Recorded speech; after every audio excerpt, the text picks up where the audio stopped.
Vulnerability fosters good emotions and mental health. Vulnerability also is a sign of courage. We become more resilient and brave when we embrace who we truly are and what we are feeling.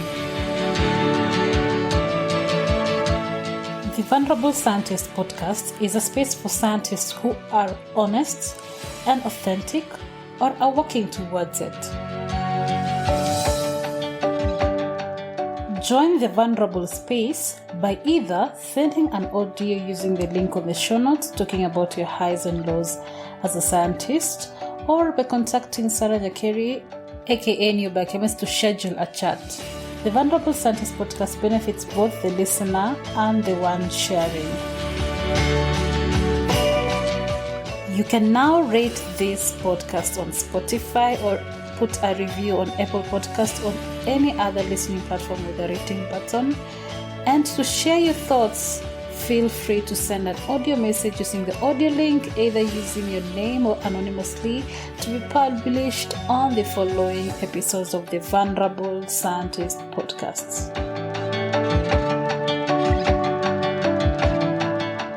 Are you wondering what I use to upload and store my website spaces? Host Pinnacle. I've been using it for over 2 years right now and it has never disappointed me. So host your website today using Host Pinnacle, cheap and affordable and reliable services. To start experiencing Host Pinnacle goodness, click on the link on the show notes and you will not regret your decision.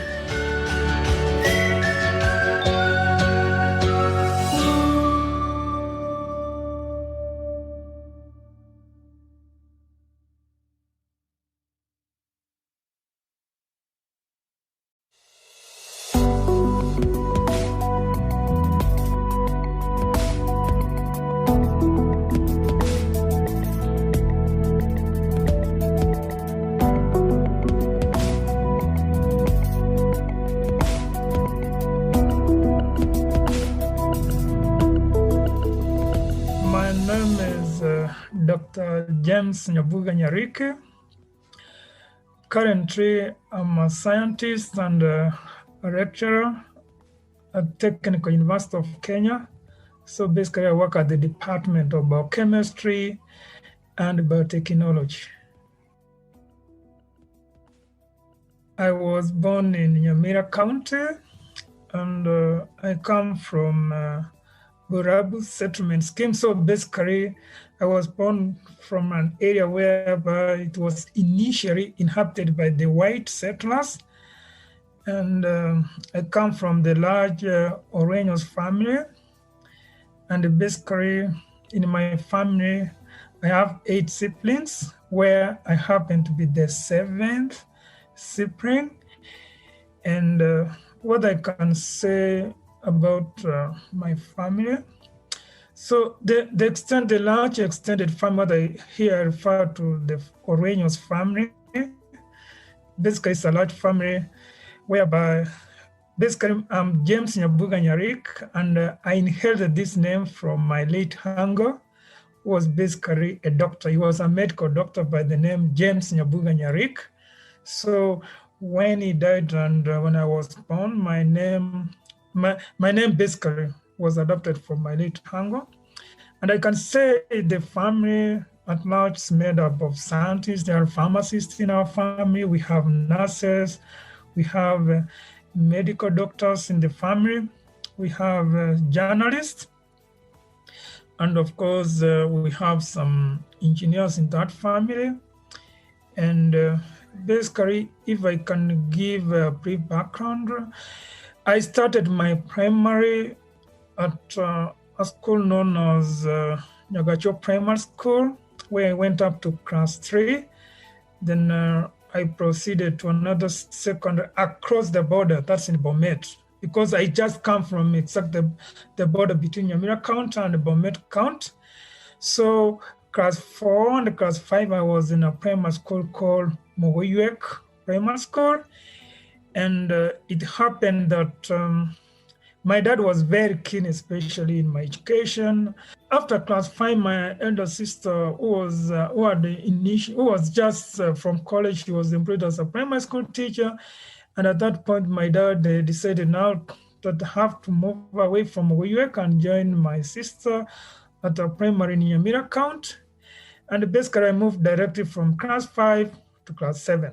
So basically, I can say I didn't go through class 6 in my primary school. So from class 5, I went to class 7. From class 7, then I went to class 8 where I did my Kenya, the KCBE. Then from there, I joined KC School, which is formerly known as Government African School. And I went through the 4 years program where I had an A- of 79 points. From KC School, I joined Egerton University, whereby it's at Egerton University I enrolled at a bachelor's degree in biochemistry. And that program basically took me 4 years.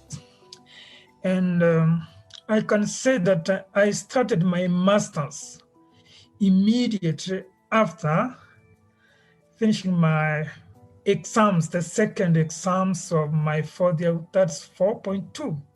In other words, I didn't stay out for long. So after 5 days, I was given a provisional admission at the university. And in this point, I have to say is that after my 4th year, in our family, I had my uncle was called Professor Johnson Nyariki, who was then a KU lecturer. And what I didn't mention is that at my first year at Egerton University during my first semester, I lost my dad. So my dad had died through the accident. So in that case, I was left in the hands of my brothers and one of my uncles who happened to be a professor at Kenyatta University.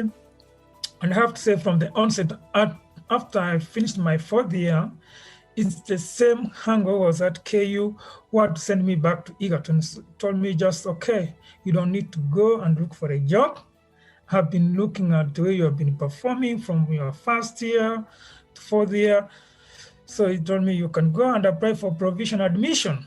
And remember, this point is the fact that even the 4.2 exams have not been marked. So basically, I went back to Egerton University, applied for the provisional admission, and I was given the admission. So I started master's immediately, specializing in biochemistry still. So I have to say that I graduated during my 2nd semester of my master's. So I graduated with a first-class honors degree in biochemistry. And after, in my 2nd semester of my master's work, so basically I applied for a scholarship, and it was basically an in-country scholarship. And this scholarship was tendered at ICIPE at Kasran. So it was a scholarship from the World Federation of Scientists in Switzerland. And I went through the interview and I was successful. So basically I have to say is that my first scholarship for my academic work started in my 2nd semester during my 1st year of my master's. So I got a scholarship, and basically from there, everything started moving on smoothly.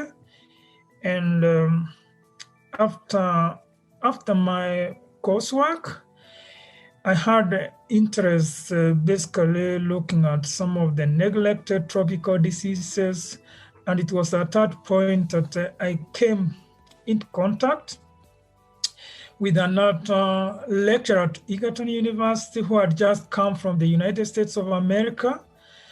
And the gentleman, his area of specialization was on neuroscience.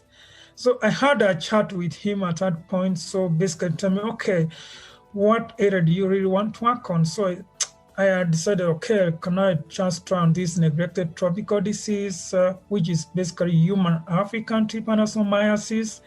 And at that point, I had to develop quickly a proposal. And I worked with this gentleman. And that took me like 2 months.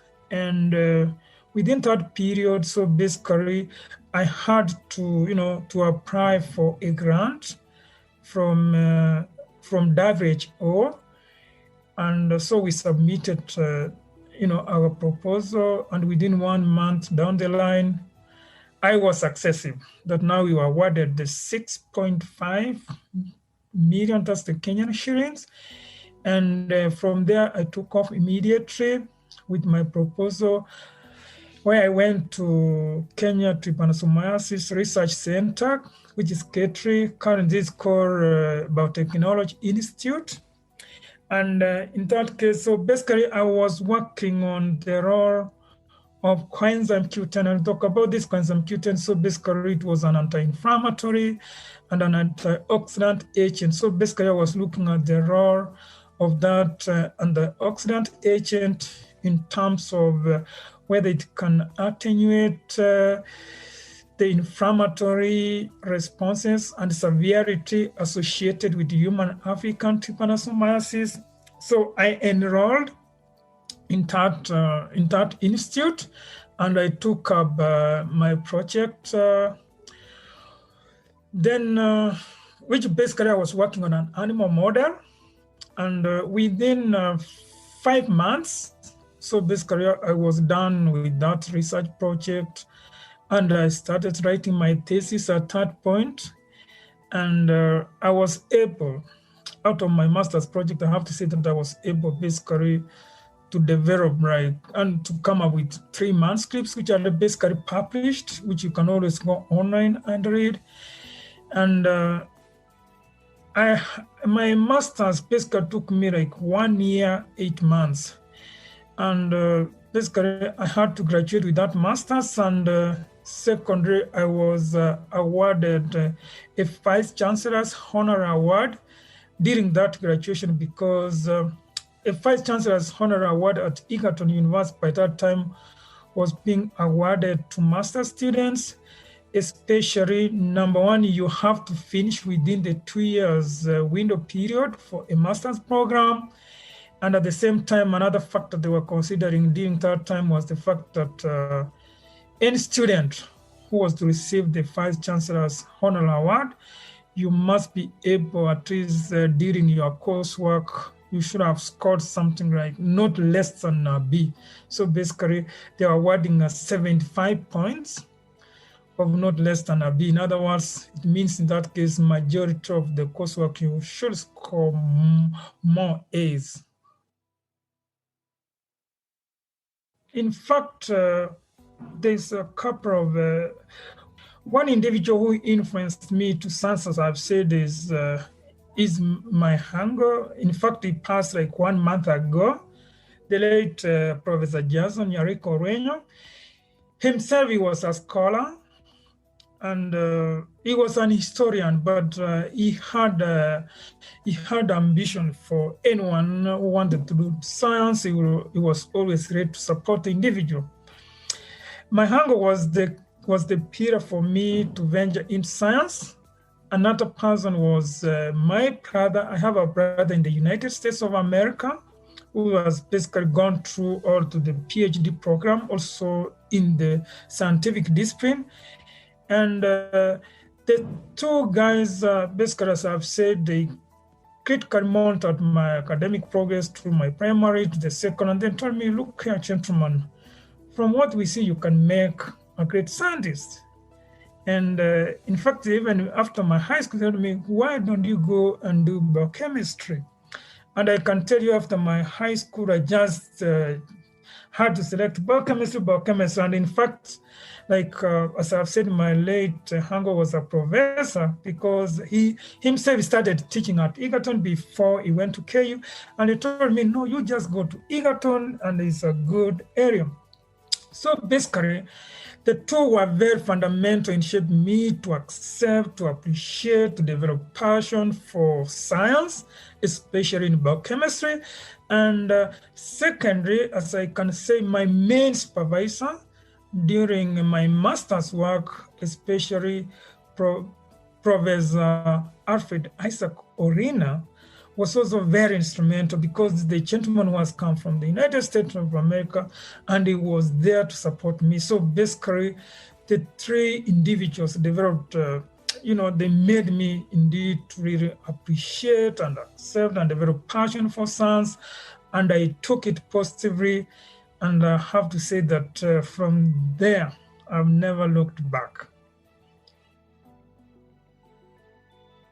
So what I can say after graduating from Egerton University, as I've said, during my graduation, I was awarded the Vice Chancellor's Honor Award before I was awarded my master's. And during the graduation, so basically because I was seated on the forefront, I think there was one professor from Mount Kenya University during the graduation. So basically this gentleman just came straight to me and he had a chat with me and they told me, okay, can I get your contacts? So basically after 1 week, I was invited for an interview at Mount Kenya University because by then they were starting the School of Medicine. And in that case, basically they really wanted to have a medical biochemist in that department. So I went to MKU, I faced the panel, I did the interview, and during the interview, I was, of course, successive. And what happened is the fact that during that interview, also there was another professor from the School of Medicine at the Kenya Methodist University. Also, he was in the interview because he was an invited panelist, because also they were interviewing people who were, who wanted promotion to full professors and associate professors. So I remember very well, I did an interview. It was in the year 2014. The day I can say it was like on a Friday. So even before I received the appointment letter from Mount Kenya University, also immediately on that Monday, I received a call from KEM, but the same professor was also in that panel. He invited me to Kenya Methodist. And so when I went to Kenya Methodist, we had a chat. He told me, you attended that panel and I was impressed with you. So in other words, now here things have changed now from Mount Kenya University to Kenya Methodist University School of Medicine. So basically, after he convinced me, I took up the job at Kenya Methodist University. And it's at Kenya Methodist University because also you have to know when you're working, you have to check who's giving a good offer. So basically the offer that came from Kenya Methodist University was so good. So basically in that case, I was involved in, in teaching both medical students to the nursing students, the clinical medical students to the pharmacists. So I have to say that I worked at Kenya Methodist University for 4 months. Then because I really had an ambition that I really wanted to progress to my PhD. But at the same time, I also applied for a position of an assistant lecturer at the Technical University of Kenya, in which also as I was working at KEM, they invited me for an interview. So basically, after I became again successful at the Technical University of Kenya, so I said, now it's high time for me to move from a private entity to the public institution. So the next thing was to tender my resignation at the Kenya Methodist University. And that's when I moved from KEM to the Technical University at the Department of Biochemistry and Biotechnology. Okay, thank you.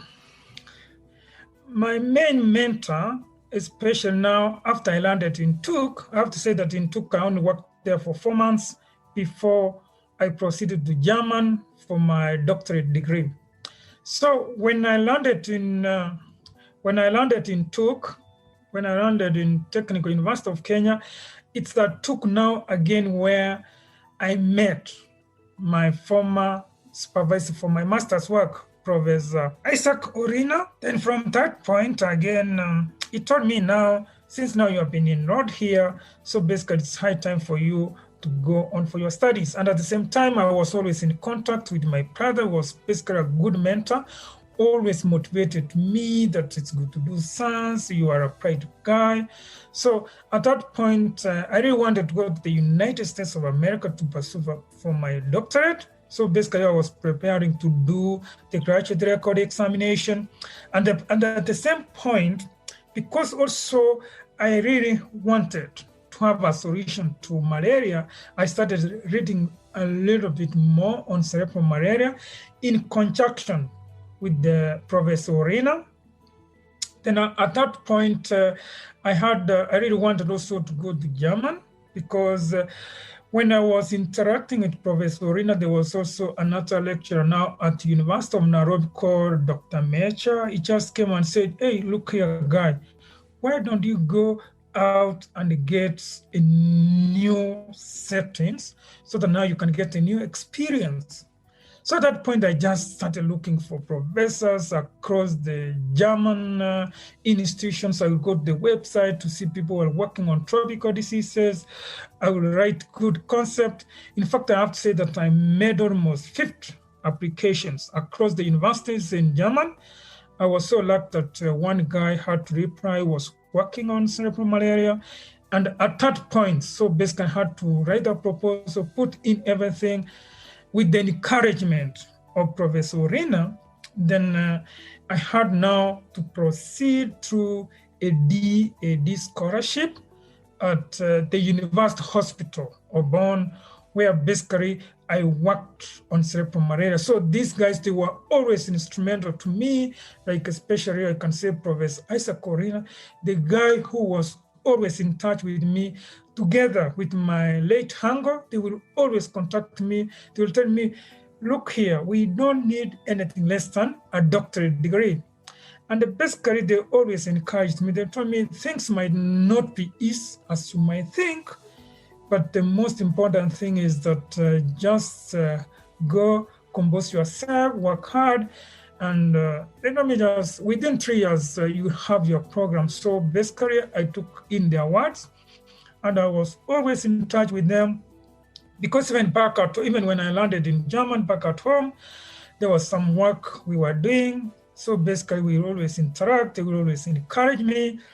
And also, when I landed in German, I have to say that I met also another postdoc students. One postdoc student was coming from India. There was another postdoc student from Jamaica. During my interaction, with them, they are postdoc students, I'm a doctorate students. The guys will always encourage me to tell me why it's good to read everywhere, read everything. They will tell me about the future of science. They will always encourage me why I should be part of the solution to challenges facing African countries. So basically, these guys, they will always work with me. They will show you techniques. They will tell you the directions you will always take in research. And they will always tell me, look, for example, like in Africa, doctorate programs, they can take like 10 or so years. Here, if you are committed and you make, you consult widely, things will always work. So that's when at Yemen, I took only 2 years, 8 months to get my doctorate. So basically, in terms of mentorship, starting from my Hango, from my Prater, from Professor Isaac Corina, to the postdoc students, always, it got into my nerves. It was a great encouragement. It's something that made me to appreciate and to move on to read until I became one of the best presenters, especially when it comes to presenting scientific work in our journal clubs, in the science clubs, in the university. So in terms of mentorship, I can say mentorship is a very important program, which always should be taken seriously, especially to those people who have excelled in specific field and specific areas. This is very critical. It's because I have to say, like back here home in Kenya, we are very bright students. And we have first-class honor students. We have those students who have scored second-class upper division. There's some specific information that they really need to be fed with. You need somebody to create a friendly environment. and such friendly environment. So basically, we always open avenues for the others so that at the end, we form what we call a cohort kind of network. So basically, which will help our young, vibrant, coming scientists to take up the mantle from where others have left. So basically, mentorship, as I can see, is a very critical program where we need to share such kind of information. For example, I can say if I can tell you from my experience in terms of mentorship, is in relation to the university where I work, I can give 2 or 3 critical examples. So basically, like, for example, when I came from Germany, I landed in Tuk. When I came and I found like 2 students who have finished coursework, they were just hanging there. They have no projects. Just came and told them, no, take heart. These things will work. I told them how to approach. I sat with them. We worked them together. Finally, they were able to graduate. And from there, I was able, there's one guy who's very sharp. I told this guy, you don't need to waste time. Just come and we develop ideas so that you can go out and get experience. So there's this gentleman, I sat with them, he took my work seriously, and currently is pursuing his doctorate in cellular and molecular immunology in Hungary. So basically he's doing there. And I've also, I'm always encouraging a number of students. Whenever they come, I write a number of recommendations. Also, there's another student from Tuk who's currently pursuing her master's with this Pan-African University scholarship. So this is one of the students during my undergraduate whom I worked together. I brought them on board in my project. I'm also happy to report here that one of your colleagues here, Varal Kimtai, was also that lady I mentored during her for the especially she worked under my projects. So these mentorship programs, if you come like in Tuk nowadays, I have my own research progress club where I bring in young scientists, not only from Tuk, we have scientists, young postgraduate students who come from KU, we have some from JKUAT. 2 weeks ago, there's 2 who joined us from University of Nairobi. It's at that point basically where we discuss science, we tell them the future of science, why they really need to work hard. We tell them the pros and dons of science. So mentorship, as I can say, is a very critical program because it opens up students, young scientists really need to know exactly what's expected of them, especially after they finalize their undergraduate studies. I have a number of research currently I'm working on. So basically, I want to highlight them quickly. So one of the research basically currently I'm working on, and basically if you can go, you can even Google Scholar, you can get all the publication. So the first thing is that we have been working on our research looking at the neurotoxicity effects of CAT. CAT is basically miraa. So in this case, we have been looking on how CAT basically can affect the central nervous system, looking at the inflammation, the exacerbation, and the effects associated with it. And at the same time, we have been using some anti-inflammatory agents to assist in terms of especially those individuals who are being exposed, who have been chewing this miraa for quite a long time. And just a brief summary from what we found out from this research is basically chewing miraa causes a lot of damage to the vital organs from the kidney to the liver. Also, we found that it can cause a lot of, it's a high potent neurotoxic compound or agent. And the good thing is that we try to bring in some anti-inflammatory agent to try to ameliorate the same, and have to report that that anti-inflammatory agents has really worked well. And this work has been going on, so basically being carried out by one of our postgraduate students.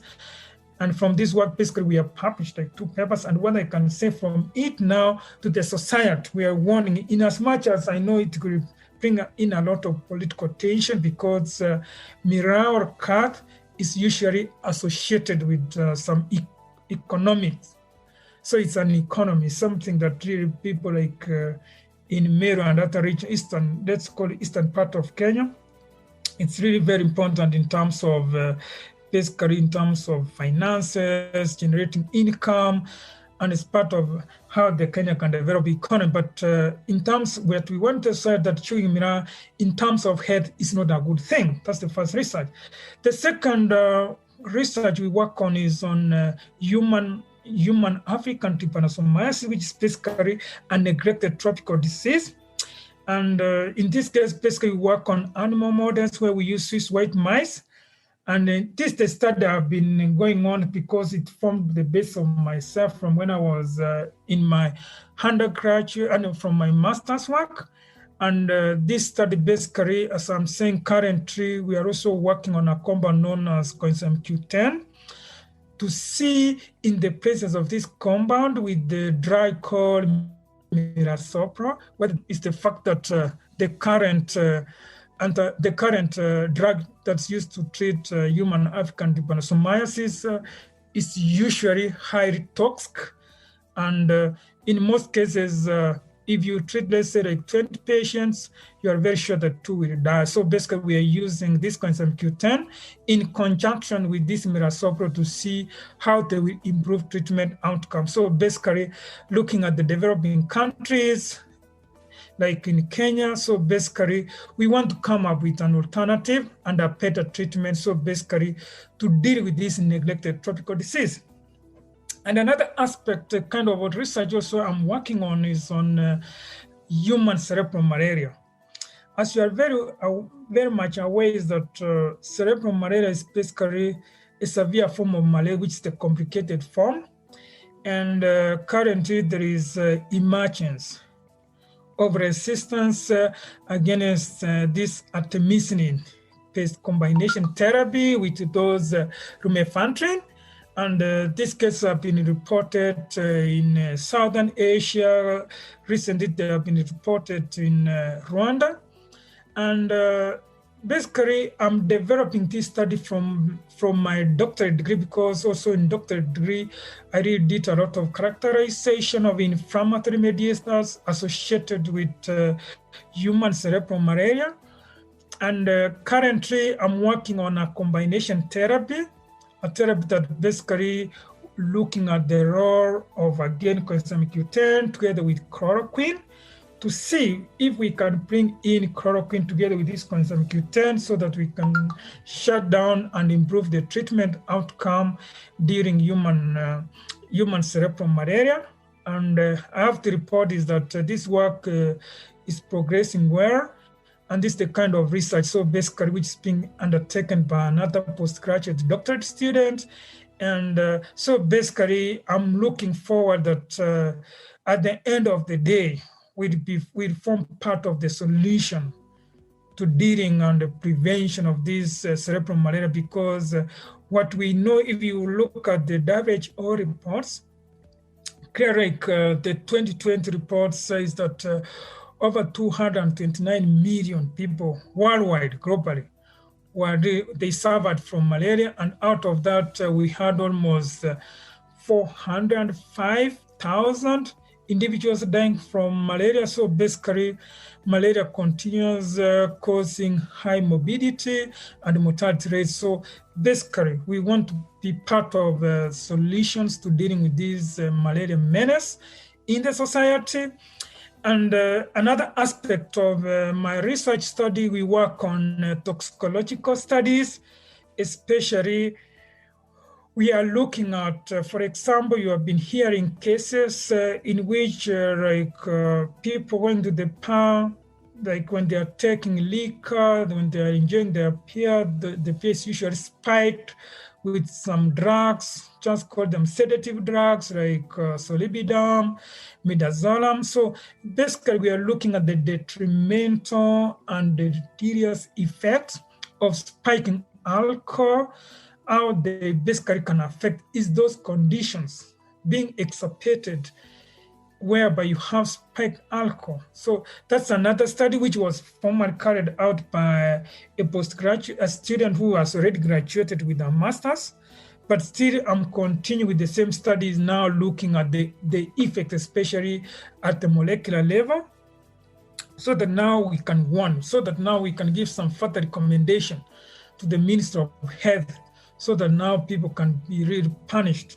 Because we have seen that spiking those alcohol with those materials, not only that's very important to people in terms of committing crime, but in terms of health, it has far-reaching consequences. And also another toxicological studies that I'm currently carrying out in the lab is you have had also some cases that have been reported that deals with, where we have seen people who are in business in terms of selling these bananas, where they use some chemicals like calcium carbide. We have these individuals in the butchery where they use high levels of sodium metabisulfite to preserve their meat. So basically, we want to profile some toxicological biomarkers, which basically might be detrimental to the health of individuals, especially if they consume such kind of chemicals. So basically, as you can see, now we work on those toxicological studies, and another study which I have already carried out. In this study, I do it in conjunction with the scientists at the Institute of Primate Research, where we have developed what we call a successive baboon model, whereby we want to understand cholera in young children. How does cholera develop? Because we really don't have a proper model. And I have to say is that we have really developed a model which can be used to study cholera in young children. So basically using those Cryptosporidium parva as a causative agent of cholera in young children. And finally, we are also now, because we are in the era of COVID, and there's also another study we are carrying out at the Institute of Primate Research, where we have challenged the baboon. So basically, we are using a baboon model in order to understand the molecular pathogenesis of COVID, looking at the number of vital organs that are being involved apart from the lungs, because we know the lungs, because they have those angiotensin converting enzymes, which are basically the receptors for the SARS-CoV-2 virus. But in this case, we have already started the experiment. We have challenged the baboon models to understand how the disease developed in a systemic manner, so that now we can understand the molecular pathogenesis. And at the same time, we are also we have a vaccine, yes, but also can we have some of the anti-inflammatory agents that basically can be used against this COVID-19. So sometimes probably the mistake are made, and basically this has been pointed out probably from some of my colleagues. Some of my colleagues, sometimes they see that I should have gone complete out of science and go and pursue medicine. And I think when I did my KCSE from KCSE school, during that era, in fact, I had the real points which could have landed me in a medicine class, but I didn't want that. But in all the interactions, sometimes when I see the kind of misdiagnosis, people not really, because when I work this cerebral malaria number of diseases, sometimes I really feel strong that, yes, I'm leading well in science, but I should have gone to the medical field. And in that medical field, so basically, sometimes I could have really taken a different route. But basically, I might say maybe I was under the influence of some people. Probably like sometimes when I go the field, some of the easiest kind of conditions, so basically that can be really treatable. You find many individuals like in the villages are dying. And here now I'm back in the city doing my science elsewhere. So the mistake I made is probably I might be forgiven. I didn't go to medical school. And basically because that was my real passion for my dad, but I took a different direction. But nevertheless, I might have taken that mistake. But what I can say in life, like people do make certain mistakes, and some of the mistakes always can be corrected, but if you have run out of time at some points, they cannot be corrected. But if you find yourself in a specific area, you have to continuously pursue that area to the level of your pace. And one also of the mistakes I can say I committed at some point is that sometimes probably I could have been a better and greater scientist than the way I am. Like I was awarded a postdoc position at Maryland University in the United States of America. I turned down that position. And basically that position was supposed now to prepare me even to be a better scientist than the way I am. Nevertheless, so basically sometimes if you get certain opportunities, I can tell individuals, always do your best. You can take those opportunities after consulting, further. So I didn't do a lot of consultations, but I took it as an individual person. I made my own decisions. I ran away from it. So sometimes I feel strong that if I could have done my postdoc, I could have formed better international collaborations, which basically could now assisting not only myself, could be assisting other young scientists in our country. So when we talk about mental health, we really need to distinguish between a mental health and a mental disorder. So basically, mental health is becoming really quite very serious, especially when somebody develops some mental disorders. And basically, we talk about these mental disorders ranging from depression, from stress, and have to admit that at some point, if you ask some of those individuals who have gone especially to Europe, and in this case, like when you are doing your doctorate program, I think at some point even me, I suffered from like a mental disorder, which I can call like I suffered from acute stress. In this case, I call it acute stress. It was not, a stress can be a positive or negative stress. It can be a distress, it can be a eustress. And basically I was suffering from an academic stress, which is a eustress. A situation whereby, you are tasked, you are given a lot of work you have to do, you have to produce results. It basically destabilizes your health, the way you functions, It can even lead to a situation. I've seen, like, I have to say that in Europe, especially during my academic journey, a number of people suffer from these mental disorders because they suffer from so much depression. You're working in the lab, you're not getting results, and ultimately that basically can disorient individuals. You take into consideration now back here home, social distress can be some biological factors, social and mental distress, mental health associated disorders can also be due to social, and they have some due to financial implications. And basically, if we have a society which is suffering from mental disorders, just even from the scientific world, even the country at large, it means we are not going to have a functioning country, a functioning society. And people will suffer from bipolar-related conditions. People will suffer from those what you call phobia-related conditions. And in this case, mental disorders, so basically will create a situation, it will cause some anarchy and chaotic in the country. And therefore, it means we not have an health working population.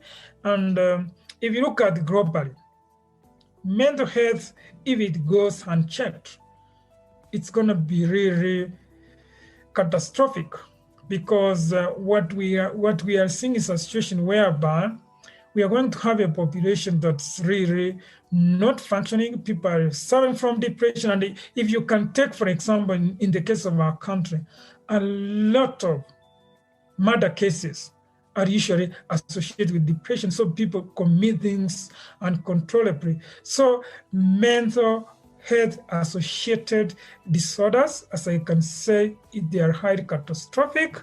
And if we project to the year 2020, so basically they might also the main contributors of even high morbidity and mortality rates, even if we got the year 2050, and if these things goes unchecked, then it means we're gonna have a society that's not properly functioning. People lack the confidence and all other kind of things.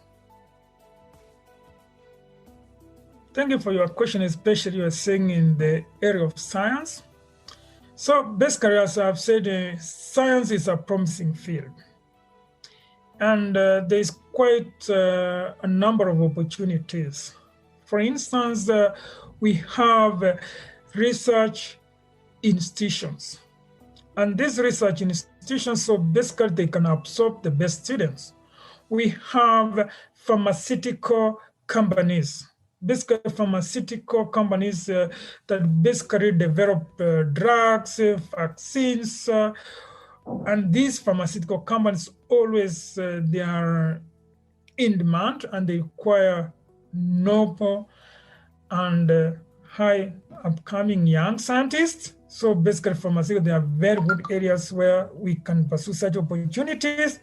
And I have to say there's a lot of opportunities for scientists, especially in developed countries. The only thing is that some individuals, especially, for example, if you want to become a real scientist, you have to have your postgraduate degrees.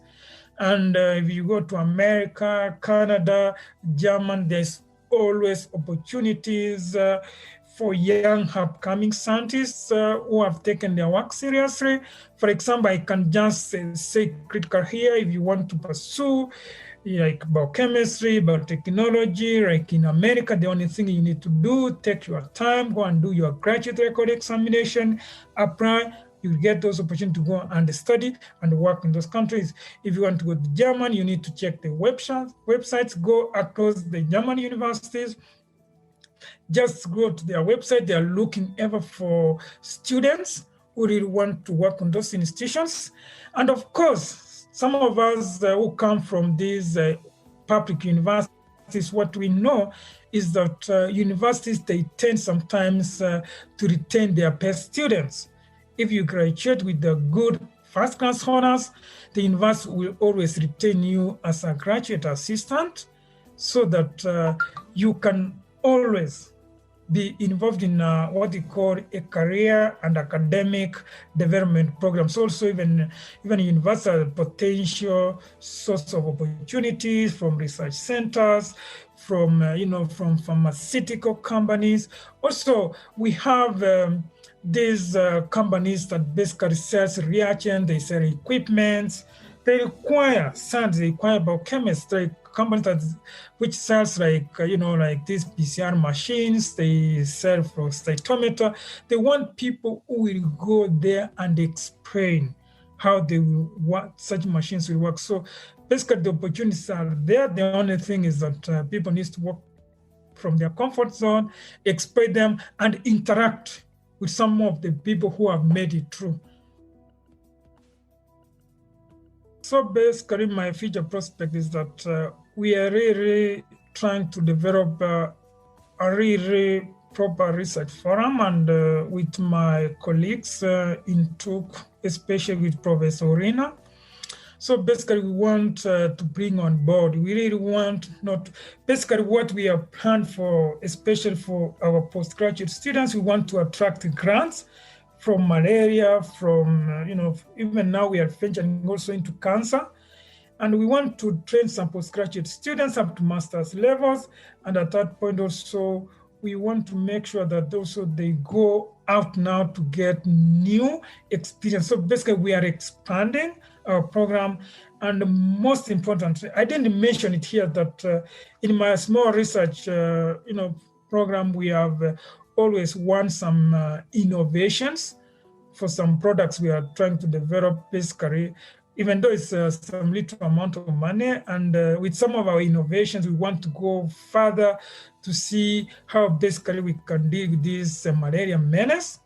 And in that case, basically, we want to broaden our, our research so that we can have collaborators from the international community, so that they can make it even easy for us to have an exchange program for our students, especially from our small research program. So basically, this one does not touch the institution.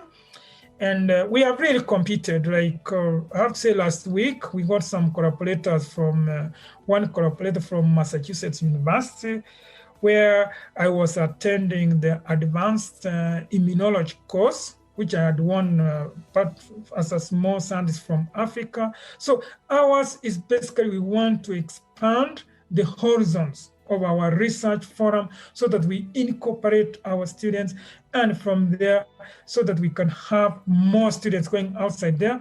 And basically what we are looking at, so we really want to develop products, not only training students, but we want to develop products that can go to the pharmaceutical companies so that now they can help to alleviate all these neglected tropical disease and other related tropical disease, so that we can be part of that solution.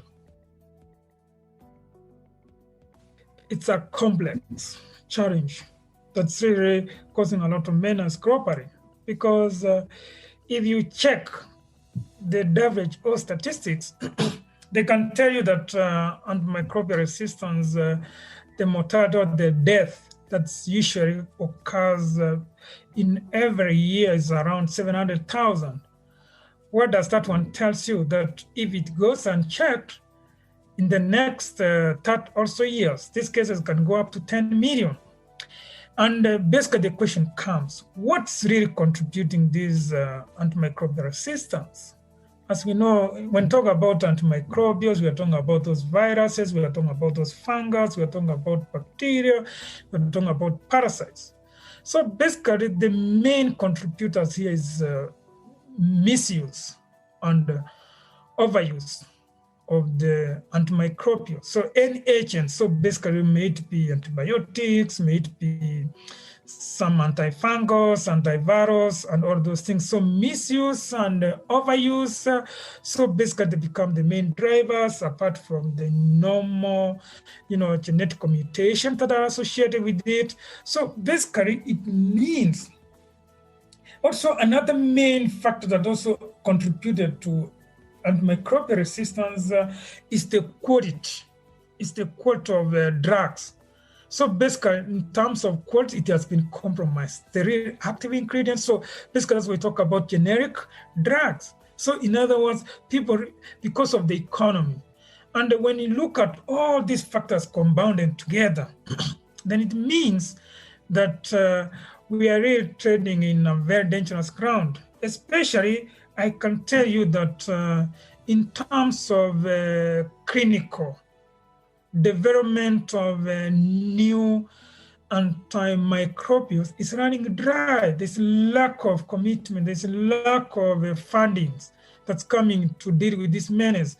For example, like, because also we work with some drug, personally, I didn't mention this one. I forgot to mention that basically I have also another master student from KU who's working on use and misuse of antibiotics, especially on how they can perturb the normal gut microbiome, and how that one contribute to affect the brain axis. And I have to mention it here very clearly is that for the previous years, we had almost new clinical developments of antimicrobials which were coming out, almost at 6 of them. But when all of them went to validation, it came out that it's only 6, which tend to be more innovative. What does that one tell you? That if we keep on not following the proper procedures and guidelines in terms of use of these microbial and mean even antibiotics, call them antifungals, antiparasitic agents, even in the face of these new ones which are being developed. So basically, we are going to face these challenges. So in other words, the aspects in terms of deaths and mortality rates, so basically they are going to increase until we have a proper registration. There must be proper knowledge and guidance. So basically, we need legislation to control, especially like if you go to most people's houses, you might think they have like a chemist in houses. Today you go and buy this antibiotic, tomorrow you move to another one. So in terms of antimicrobial resistance, it's with us, it's gonna be with us. So there's some legislation, some quality in terms of standards that are associated with this drug development must be factored in, especially in terms of ensuring that all active ingredients must be properly adhered to. So it's going to be a big challenge. But with good funding and good innovative and research, we can overcome it. But what I can say, it's going to be a big challenge, especially in the face of, with this COVID, because now everyone is running away from any other research related. And now everyone's talking about COVID because COVID is like a hot cake current. Thank you.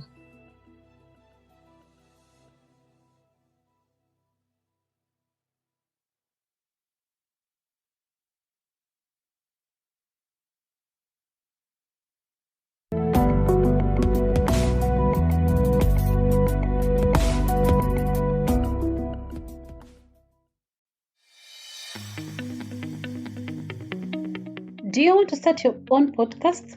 Start with some simple gear that you already have and a quiet space. Simple gear includes a microphone, editing software, and host of your podcast. Simple microphones include the ones on your phones and computers, or a simple recorder, which you can upgrade later. For the editing software, I use Audacity, which is free and simple to use. Buzzsprout, which over 1,000 other fellow podcasters like me use, is one of the podcast hosting providers you can use. Buzzsprout has helped me link my show on every major podcast platform. With the endless number and regularly updated tutorials and good customer service support Buzzsprout offers, my podcasting journey has been made easy. Following the link in the show notes, let Buzzsprout know we sent you. Gets you a $20 Amazon gift card if you sign up for a paid plan, and helps support our show.